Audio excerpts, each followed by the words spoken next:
But you mentioned Purdue because, of course, you did. So let's go ahead and switch gears to the Purdue Boilermakers. On IU's schedule. I know. I'm just messing with you.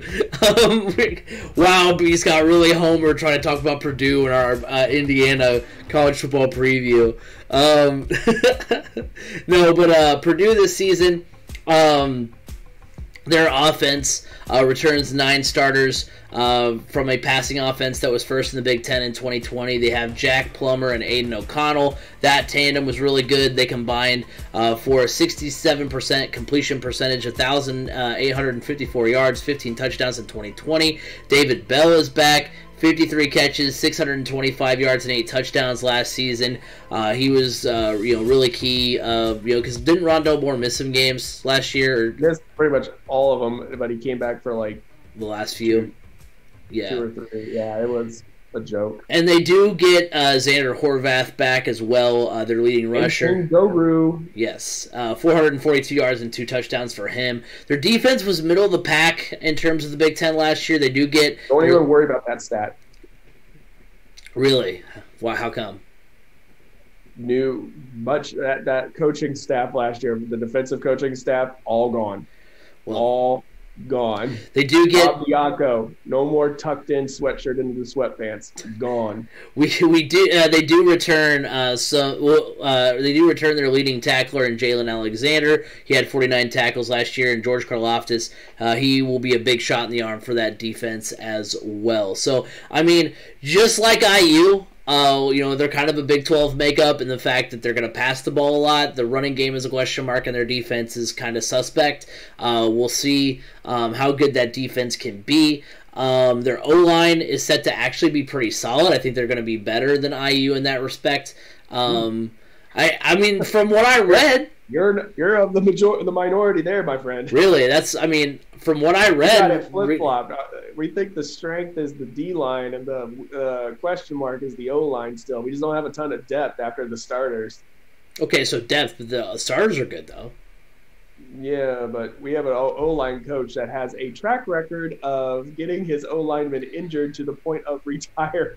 Well, hey, we'll agree and disagree then, because from what I read, I mean, I guess you're more plugged into the Purdue, fan base and Purdue's program than I am. But from what I saw and read, they said their O-line could be... The offensive line does have a chance to be really solid as long as they can stay healthy. Right.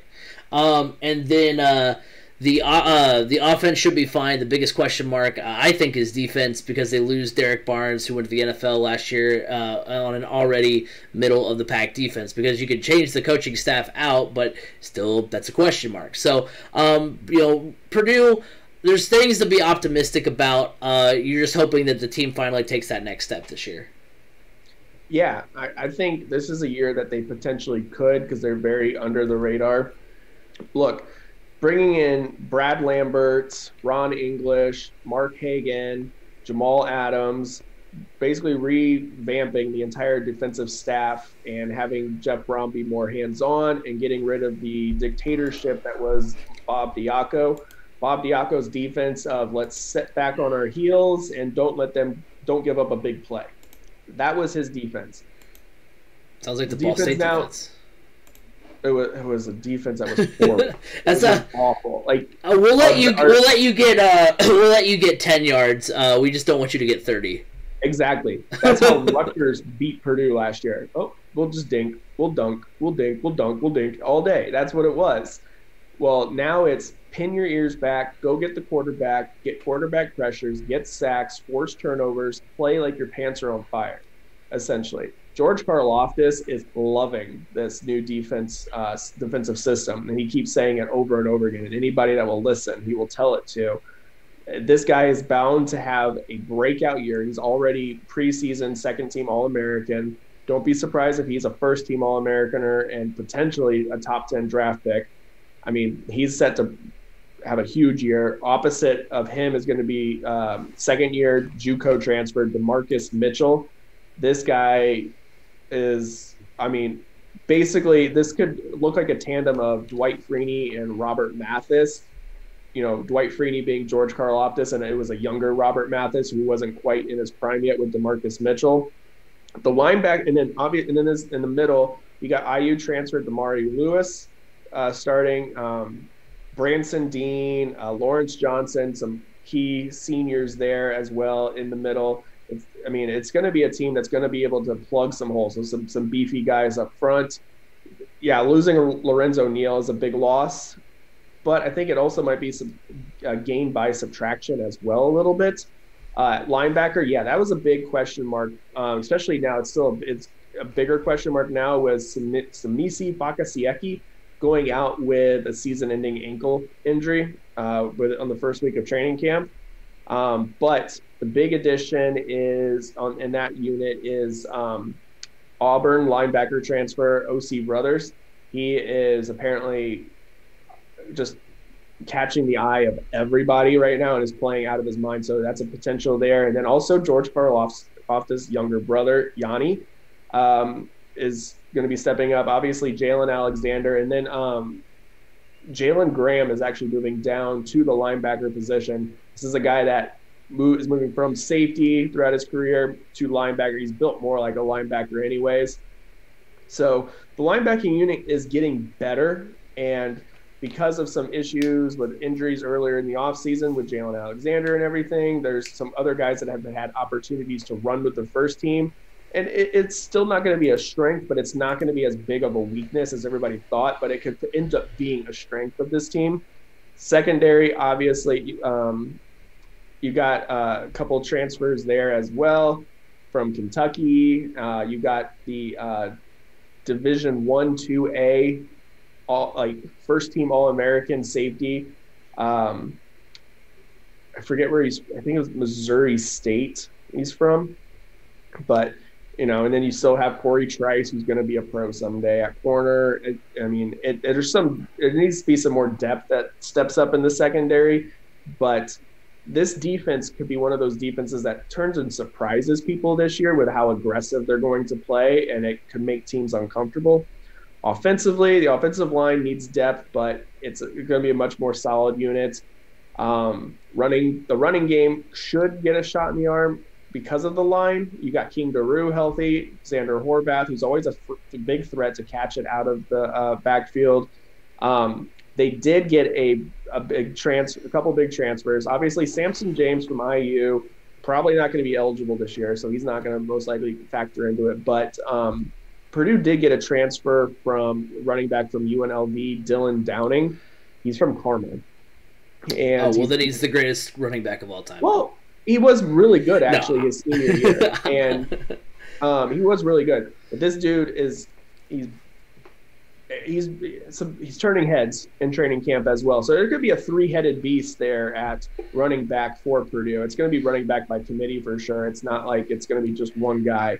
And then obviously wide receiver. We don't even have to talk about that. The quarterback job is still wide open. It's between Austin O'Connell, Jack Plummer, and actually Austin Burton is getting up there as well. So it'll be interesting to see who comes out of quarterback. I honestly think right now Jack Plummer has the inside track because he's a little bit more athletic than Aiden O'Connell, and he's pretty much he's got the best of both worlds. He's got a good arm and he can run a little bit, whereas O'Connell's got the better arm, not very athletic. And you got Burton who can run but has an okay arm. So that's how this is a team that's going to be very interesting to watch this year, because if they can stay healthy, we may actually see what Purdue could have been. I definitely want to point out, though, that the reason why I said he'll be the best running back of all time from Carmel is just because of the fact that, as someone who lived on a floor with a bunch of Carmel people I had to hear how great Carmel was for that whole year living in the dorms. So always have to poke fun at Carmel when I can, especially because they were our rival in high school. So especially because Chris Simmons, our on the MCT podcast, he is also a Carmel alum.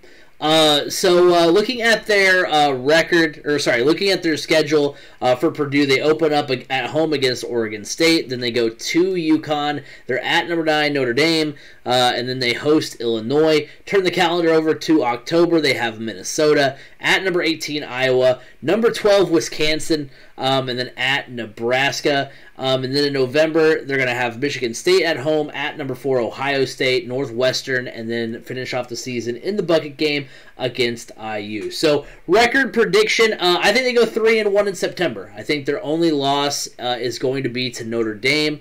I just think, like, again, Pac-12 team in Oregon State, not super sold on them. First game of the year, they have to come.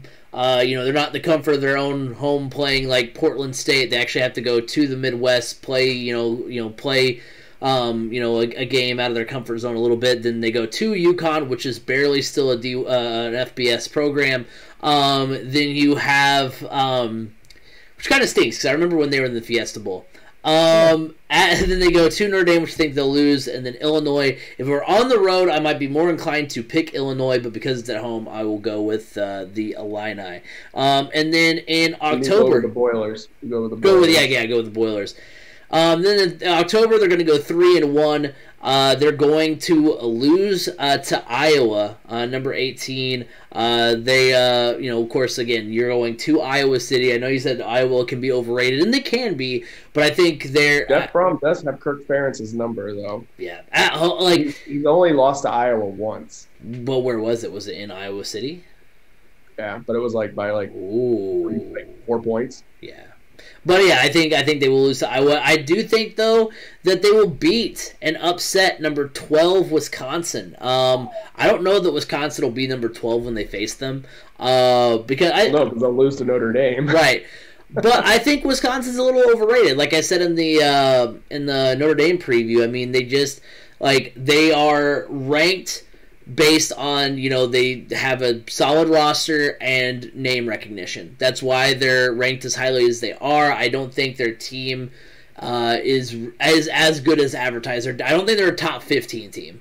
And I think they're a borderline top 25 team, maybe not even. So I think they're just very overrated this season. I think going into Ross-Ade, I think and Purdue is itching to get that win over Wisconsin too. So I think they get that win there. I know it brings up bad memories for you, B. Scott. Purdue, Wisconsin, the college where 2004. Kyle Orton. The face mask game. Face mask fumble. Oh man, and then. Though, B. Scott, don't worry, because I have the wheels coming off for Purdue in November. They go one... It wouldn't be a Purdue season unless the wheels came off. The wheels come off of the train. They go 1-3 in November. They beat Michigan State to improve to 7-2. Everybody is excited in West Lafayette.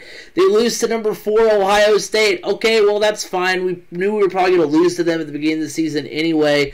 And they lose in the bucket game to IU. But the big caveat, the big game they lose is against Northwestern. Did you know that Northwestern against Purdue is 6-1 since 2014? They haven't beat Purdue has not beat Northwestern at home since 2007. I was there. I was a student at Purdue. So it was 40 years ago that because that's the last time B. Scott was in college. It was 40 years ago. No, but yeah, no, it really wasn't. Yeah. B. Scott went to college for 40 years. Yes. Oh my God. But yeah, no. So Northwestern for whatever reason has Purdue's number. And I think that's going to be part of the wheels coming off in November. So Purdue ends up being 7-5, but just like the IU season, it's going to be a bad taste in your mouth. You're going to say, 7-5 for Purdue and IU, but neither fan base is going to be... No. If we get 7-5, we're going to be dancing in the streets. But if that plays out, though, the way it is, we'll be happy after beating Wisconsin.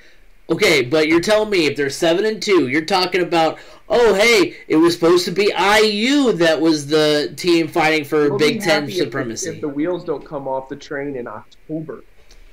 See, I think I beg to differ. I think if you're 7-2 in the mix for the Big Ten, because one of those losses will be to Notre Dame, so I mean you're gonna have an opportunity to be in the Big Ten championship talk. I think if you go 7-2. And then lose 3 games, 2 of them or 1 of them to Northwestern, and then to IU in the rivalry game. When I look at the schedule, I mean, I'm a big Purdue fan, but I can see it being as good. I mean, if following your schedule here. Well, it's not my schedule; it's Purdue's schedule. Well, your outcomes here. It could be as good as 8-4, 9-3, but it could also be as bad as like 4-8. Yeah. Well, and it's for a lot of things you mentioned for IU really, too. I mean, the biggest thing that really we need to look at is Oregon State. That first game against Oregon State, if Purdue comes out victorious on that, this 7-5, or better, or 6-6 or better is a true possibility. Purdue comes out and loses to Oregon State, the wheels come off the train right there. Just by losing to Oregon State? Oh yeah, I mean, yeah, they'll beat UConn. Then they'll lose to Notre Dame. Illinois is a toss-up. They could be. What they really need to be is they need to be that 3-1 coming out of September. If you are 2-2 coming out of September, it makes for a very. You do need to pull an upset over Iowa or Wisconsin. You do need to beat Northwestern. This Oregon State game, you need to get off on the right foot, especially considering Jeff Brom in his opening. Well, technically, with Jeff Brom as the head coach at Purdue, he has yet to win a season opener. They won the season opener last year when Jeff Brom was out with COVID, and his brother, Brian Brom, was essentially the head coach at that time. So Brian Brom is 1-0 in season openers, whereas Jeff Brom is 0-3. But see, I guess what I'm confused about is how you could be like, oh well, we'll be excited if we go 7-5 and the wheels come off. Well, but yet if they lose to Oregon State, the season's over. Coming off of the last two seasons, 7-5 would feel like a victory, especially when you look at this schedule. 7-5 with this schedule would be super exciting. The same thing with IU. Yeah, it would be disappointing to them because of how good they were last year. But whereas Purdue, look, this is a team that has struggled the last 2 years. And for them to finish the season 7-5 with an upset over Wisconsin, let's say, that is the proof that the Purdue fan base needs to see that the train is moving in the right direction. Okay, yeah, we lost to Ohio State. We knew we were. We lost to Northwestern. We always do. We lost to IU. They're ranked. They're having a good time with their program right now. But this is Purdue getting back on the track, back on the right path at 7-5. A winning that guarantees a winning season. Technically, Jeff Brom has never had a winning season at Purdue. Oh wait, his first year he did. So he's had one winning season at Purdue. That is it. And if you can guarantee another winning season, that's huge to the fan base to say, look, we are making the right strides. We are going in the right direction. And that's what the Purdue fan base is wanting to see right now. So that's why I say 7-5 would feel good, even though the wheels fell off in November when a lot of us are thinking they could fall off in October.